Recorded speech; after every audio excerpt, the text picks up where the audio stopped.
Everyone, आज आपण पाहणार आहोत लेक्चर नंबर 3 केमिकल कायनेटिक्स. तर त्यामध्ये पॉईंट नंबर 1 आहे ट्रान्झिशन स्टेट थेरी और activated complex theory. Polanyi, Eyring, Pelzer and Wagner have developed activated complex theory. तर Polanyi, Eyring, Pelzer and Wagner हे सायंटिस्ट आहेत. तर त्यांनी काय केलेलं आहे, discovery of activated complex theory. बरोबर. नेक्स्ट पॉइंट बघा, in activated complex theory reactants molecule acquire some amount of energy and the formation of transition state or activated complex. In transition state molecule decomposes and further the formation of products. म्हणजे activated complex थेरीमध्ये molecules हे काही amount of energy हे acquire करतात. Acquire केल्यानंतर ते transition स्टेटला जातात. Transition स्टेटला गेल्यानंतर त्या ठिकाणी त्यांचं डिकम्पोजिशन होतं. Decomposition means bond breaking and bond making takes place, means rearrangement of bond takes place और decomposition of activated molecule and further the formation of product and the further the formation of products. Next point बघा, त्याच्यामध्ये the energy of activated complex molecule is greater than that of energy of reactants and products molecules.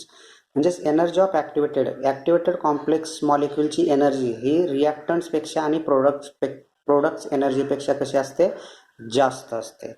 In case of unimolecular और biomolecular reaction a simple molecule participate in a chemical reactions. युनिमॉलिक्युलरमध्ये one molecule take part in a chemical reactions means collision थेरीमध्ये आपण पाहिलेलं आहे. किंवा biomolecular reaction at least 2 molecule participate in a chemical reaction. In chemical reaction, the rearrangement of valence bond and energy takes place. In chemical reactions, the rearrangement of valence bond and energy takes place to give a activated complex. आणि आपण ती activated complex theories पाहत आहोत. The formation of reaction in activated complex, bond breaking and bond making takes place and further the formation of products. म्हणजे सुरुवातीला रिॲक्टंट्स molecule काही अमाऊंटमध्ये energy absorb करणार. एनर्जी ॲब्सॉर्ब केल्यानंतर ते ॲक्टिवेटेड स्टेटला जातील. ॲक्टिवेटेड स्टेटला गेल्यानंतर त्या ठिकाणी bond breaking and bond making म्हणजे rearrangement of valence bond and energy होईल आणि त्यानंतर तो मॉलिक्यूल डिकम्पोज होईल आणि डिकम्पोज झालेला मॉलिक्यूल त्याचं परत प्रोडक्ट फॉर्मेशन होईल.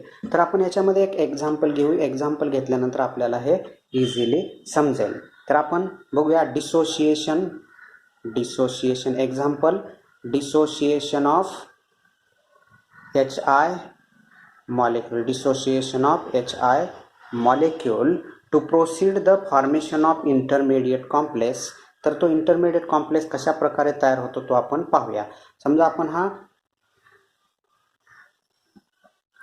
H2 मॉलिक्यूल घेतलेला आहे. हा मॉलिक्यूल कोणता आहे या ठिकाणी, H2 मॉलिक्यूल म्हणजेच हायड्रोजन मॉलिक्यूल आहे. हायड्रोजन मॉलिक्यूल प्लस या ठिकाणी I2 मॉलिक्यूल आहे. या ठिकाणी हा आयोडीन मॉलिक्यूल आहे. आयोडीन मॉलिक्यूल आहे. H2 आणि I2 ह्या दोन्हीची रिॲक्शन झाल्यानंतर हे हायड्रोजन आणि आयोडीन काही अमाऊंट ऑफ एनर्जी काय करतील, ॲब्सॉर्ब करतील. काही अमाऊंट ऑफ एनर्जी काय करतील या ठिकाणी, हे ॲब्सॉर्ब करतील किंवा हीट म्हणूया. त्या ठिकाणी केल्यानंतर काय होईल, ते ॲक्टिवेटेड स्टेटला जातील. तर ॲक्टिवेटेड स्टेट कशा पद्धतीनं फॉर्मेशन होईल, HH या ठिकाणी हा I आणि हा I. Activated state means transition state, या ठिकाणी ही ॲक्टिवेटेड स्टेट. या पद्धतीनं हा ट्रान्झिशन स्टेट तयार होईल. याला काय म्हणतो आपण, ॲक्टिवेटेड स्टेट और ट्रान्झिशन स्टेट असं म्हणतो. In activated state bond breaking and bond making takes place. हा बॉन्ड काय होईल, ब्रेक होईल. हा बॉन्ड काय होईल, ब्रेक होईल. हा बॉन्ड काय होईल, ब्रेक. अँड बॉन्ड मेकिंग, आणि हा बॉन्ड काय होईल या ठिकाणी, bond making. Bond breaking and bond making takes place in a intermediate state means decomposition of molecule to form HI plus HI molecule means formation of hydrogen iodide. Formation of hydrogen iodide. या ठिकाणी काय म्हणूया आपण formation. डिसोसिएशनच्या ऐवजी काय म्हणूया आपण formation of HI molecule from H2 and I2. H2 and I2. तर या ठिकाणी आता तुम्हाला समजलं असेल. तर या ठिकाणी बघा काय होतंय. हे जे रिॲक्टन्स मॉलिक्युल्स आहेत हायड्रोजन मॉलिक्यूल आणि आयोडीन मॉलिक्यूल हे काय आहेत रिॲक्टन्स मॉलिक्यूल आहेत. These reactants molecule absorb some amount of energy and goes to the activated state. In activated state, bond making and bond breaking takes place, means rearrangement of bond takes place. Then the molecule decomposes and formation of products, means hydrogen iodide. हे काय या ठिकाणी हा products आहे. बरोबर. आता या ठिकाणी आपण एनर्जी प्रोफाइल डायग्राम पण दाखवू शकतो. एनर्जी प्रोफाइल डायग्राम या ठिकाणी आपण दाखवू शकतो. एनर्जी प्रोफाइल डायग्राम दाखवत असताना या ठिकाणी on Y axis take potential energy, on X axis take progress of reaction.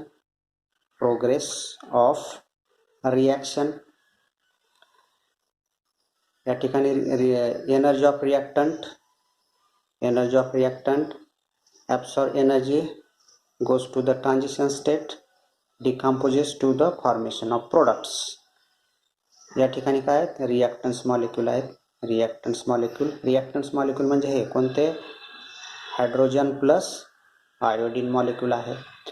त्यानंतर हे मॉलिक्यूल कुठे जातात ट्रान्झिशन स्टेटला जातात. ट्रान्झिशन स्टेटला गेल्यानंतर या ठिकाणी bond breaking and bond making takes place. या ठिकाणी काय होईल हा bond breaking and bond making takes place. Transition state or activated complex state, the molecule decomposes, the formation of products. Here formation of products means formation of HI plus HI hydrogen iodide, formation of products. तर बघा transition state आणि activated state complex theory हे जे basic theoretical explanation आहे ते तुम्हाला समजलं असेल. थोडक्यात काय तर यामध्ये मॉलिक्यूल हे एनर्जी ॲब्सॉर्ब करतात, ॲक्टिवेटेड स्टेटला जातात. ॲक्टिवेटेड स्टेटला गेल्यानंतर त्या ठिकाणी रिअरेंजमेंट ऑफ बॉन्ड होतं. म्हणजे रिअरेंजमेंट मीन्स काय ते व्हॅलेन्स बॉन्डचं रिअरेंजमेंट होईल, एनर्जीचं रिअरेंजमेंट होईल. एनर्जीचं रिअरेंजमेंट झाल्यानंतर आपल्याला या ठिकाणी काय मिळतं या ठिकाणी ते परत डिकम्पोजिस होतील आणि formation of products mean hydrogen iodide formation of products. तर हा जो डिफरन्स आहे याच्यामधला जो डिफरन्स आहे या डिफरन्सला आपण काय म्हणतो चेंज इन एनर्जी असं म्हणतो. बरोबर. आणि ही जी एनर्जी आहे ती कोणती आहे ई ए मीन्स ॲक्टिवेशन एनर्जी. ही जी एनर्जी आहे ती कोणती आहे ॲक्टिवेशन एनर्जी आहे. ॲक्टिवेटेड मॉलिक्यूलची ही ॲक्टिवेशन एनर्जी आहे. Means change in energy delta E is equal to energy of product minus energy of reactant. Energy of product minus energy of reactants. The energy of activated complex is more than that of energy of reactant and energy of products. Activated energy या ठिकाणी potential energy आहे. या ठिकाणी ही ॲक्टिवेटेडची energy आहे, ही रिॲक्टंटची energy आहे आणि या ठिकाणी ही प्रोडक्टची एनर्जी आहे. म्हणजे energy of activated molecule is greater than that of energy of products and energy of reactants molecules. बरोबर. तर ही ॲक्टिवेटेड कॉम्प्लेक्स थेरी ही तुम्हाला समजली असेल. Derivation of activated complex theory. Take a example. ह्याच्यासाठी आपण एक एक्झाम्पल घेऊया. The hydrogen molecule react with iodine molecule. This reactants molecule acquire some amount of energy and goes to transition state. Here formation of transition state. The transition state activated molecule decomposes means for breaking and making bond takes place, formation of a products, formation of a products, formation of a products. हे example कशाचं घेतलेलं आहे आपण? Formation of HI from H2 and I2, H2 and I2 हे example घेतलेलं आहे. तर एक्झाम्पलमध्ये आपल्याला काय करायचं आहे? By applying thermodynamics expression, by applying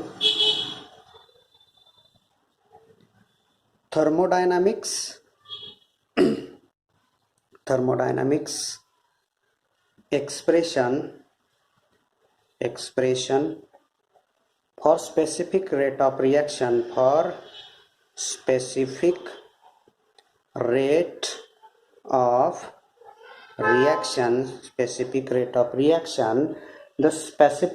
of reaction is given by in this reaction, the specific rate of reactions, हे मॉलिक्यूल कोलाइड्स होतात, कोलाइड झाल्यानंतर ट्रान्झिशन स्टेटला जातात, डिकम्पोज होतात, formation of products. means the specific rate of reaction is given by K is equal to RT upon NH into K star. What is meant by K? K means specific rate of reaction. K means specific rate of reactions. R means gas constant. The molecules are present in reactants molecules are present in gaseous state, means take a gas constant, and the gas constant value is 8.314 joule per Kelvin per mole. T is equal to absolute temperature, N is equal to Avogadro's number,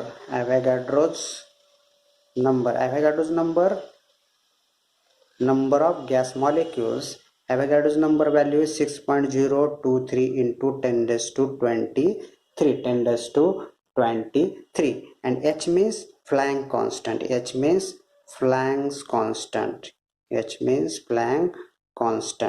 The Planck constant value is 6.626 into 10 raised to minus 34 joule second, and K star is equal to equilibrium constant between reactant and activated molecule.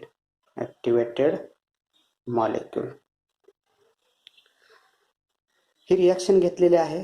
त्या reactions मध्ये आपण thermodynamic expression apply केलेलं आहे, आणि ते thermodynamic expression काय आहे?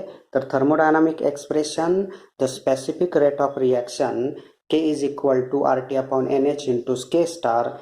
K is equal to specific rate of reaction, R is equal to gas constant, T is equal to temperature, N is equal to Avogadro's number, H means Planck constant, and K star means equilibrium constants between reactants and activated molecules. Next step बघूया आपण या ठिकाणी. Next step या ठिकाणी पाहूया. The relation between reactants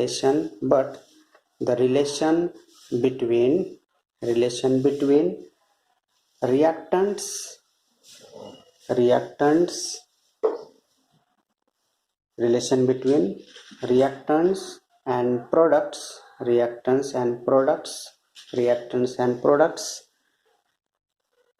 standard free energy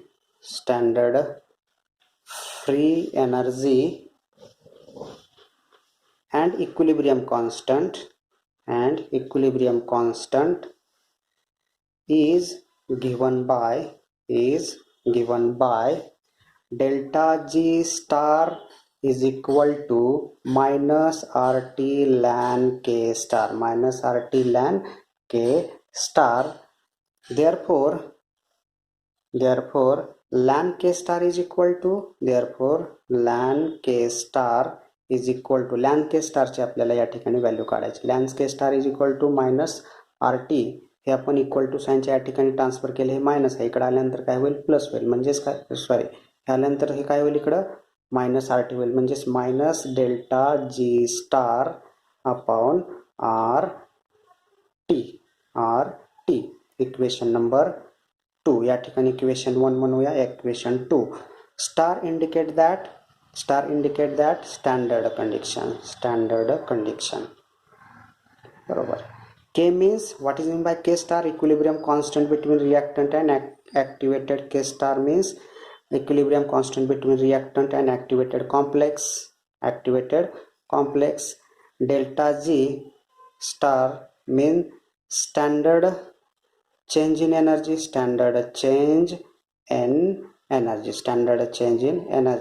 R means gas constant and T means temperature. हे derivation तुम्हाला इथपर्यंत समजलं असेल. आता त्यानंतर आपण नेक्स्ट स्टेप पाहणार आहोत.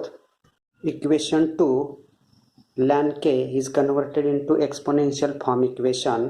देअरफॉर हे लॅन काढलं तर आपल्याला याचा एक्सपोनेन्शियल फॉर्म घ्यावा लागेल, म्हणजे therefore equation 2 becomes K star is equal to exponential form E raise to minus delta G star upon R T.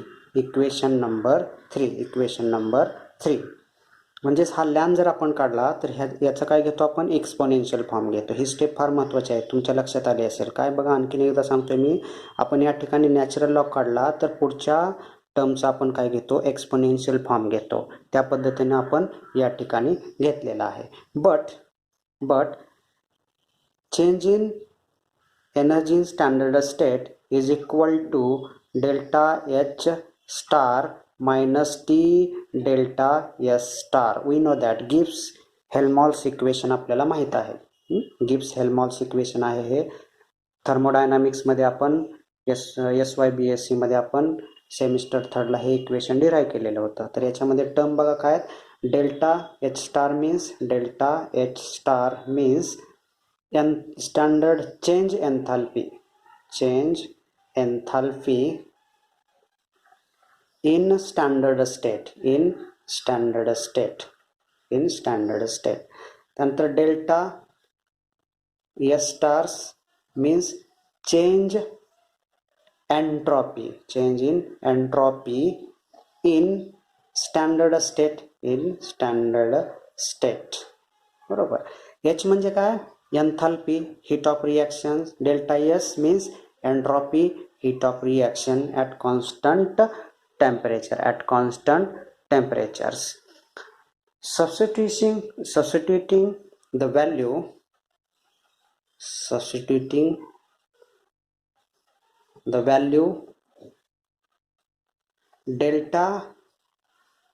delta G star in equation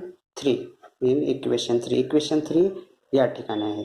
तर आपण ती व्हॅल्यू इक्वेशन 3 मध्ये ठेवूया. Therefore equation 3 becomes K star is equal to e raise to minus delta G ची value काय आहे, delta H minus T delta S, म्हणजेच काय येणार minus delta H R T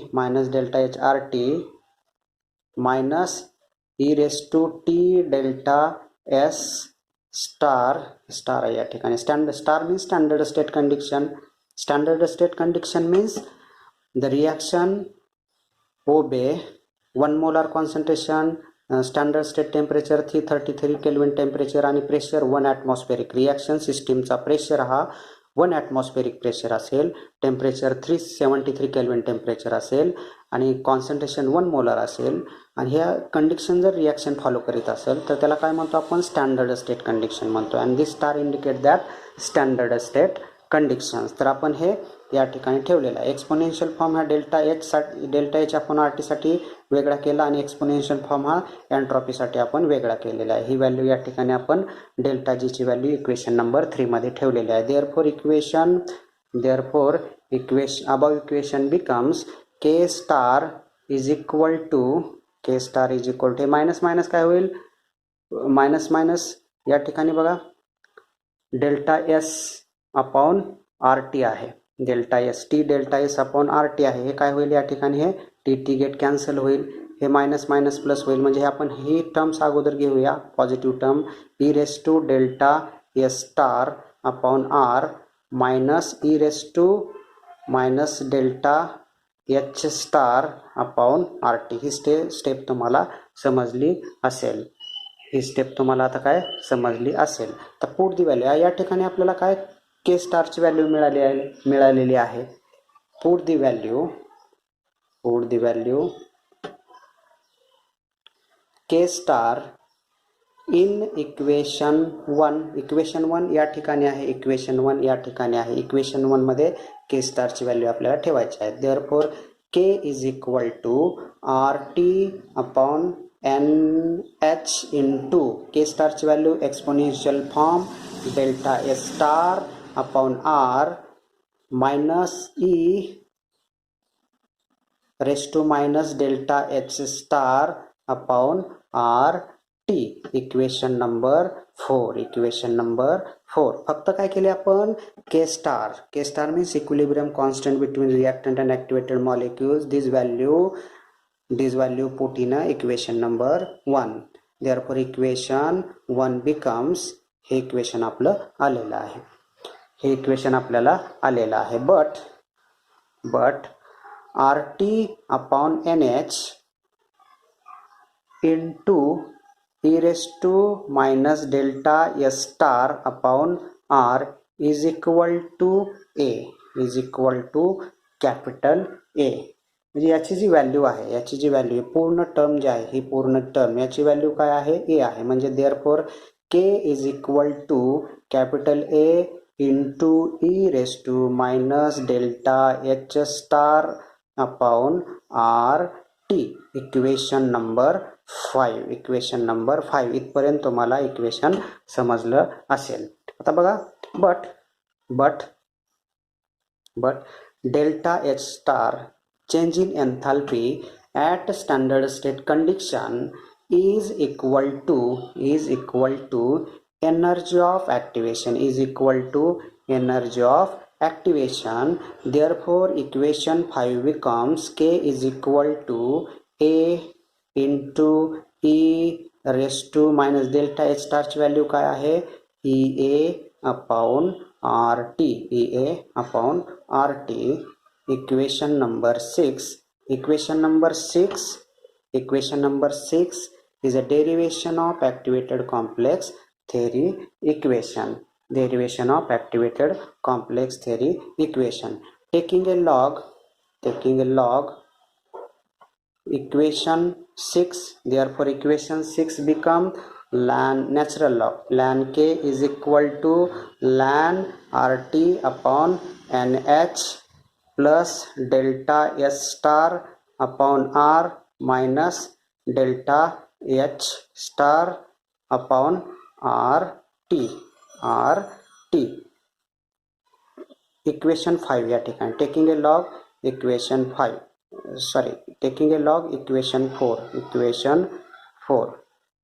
या ठिकाणी taking a log equation 4. ह्या इक्वेशन 4 चा आपण लॉग घेतलेला आहे, त्यावेळेस आपल्याला हे इक्वेशन मिळेल. इक्वेशन नंबर 7 म्हणूया. Taking a log equation 4 ln k is equal to ln rt upon nh plus delta s star minus delta h star upon rt. हे star indicate that standard state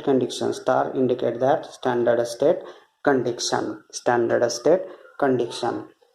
तर हे जे derivation आहे, derivation of activated complex theory, हे तुम्हाला समजलं असेल. तर याच्यामध्ये पहिल्यांदा काय केलेलं आहे आपण, K specific rate of reaction derive केला रिॲक्शनचा. तो केल्यानंतर आपण इक्विलिब्रियम कॉन्स्टंट डिराईव्ह केला by using delta G star is equal to minus R T ln K star. हे इक्वेशन यूज करून आपण इक्विलिब्रियम कॉन्स्टंट काढला. इक्विलिब्रियम कॉन्स्टंटची व्हॅल्यू ही आपण स्पेसिफिक रेट ऑफ रिॲक्शन्स या ठिकाणी ती व्हॅल्यू ठेवलेली आहे. आणि ती व्हॅल्यू ठेवल्यानंतर आपण लास्टली हे इक्वेशन नंबर 6 डिराईव्ह केलं आणि इक्वेशन 4चा लॉग घेतल्यानंतर इक्वेशन 7 डिराईव्ह केलं आणि आपल्याला या ठिकाणी हे दोन इक्वेशन मिळालेले आहेत. आणि इक्वेशन नंबर 6 आणि equation 7 is a derivation equation of activated complex theory, derivation equation of activated complex theory. तर हे डेरिवेशन फार महत्त्वाचं आहे, आपल्याला एक्झामसाठी 5 मार्कासाठी विचारलं जाऊ शकतं. त्यामुळे हे तुम्ही प्रॅक्टिस करायचे आहे. डेरिवेशनचे काय करायचे आहे, तुम्ही प्रॅक्टिस करायचे आहे. तर हे डेरिवेशन तुम्हाला समजलं असेल. तर हे lecture chemical kinetics lecture number 3 आपण या ठिकाणी स्टॉप करत आहोत. थँक्यू.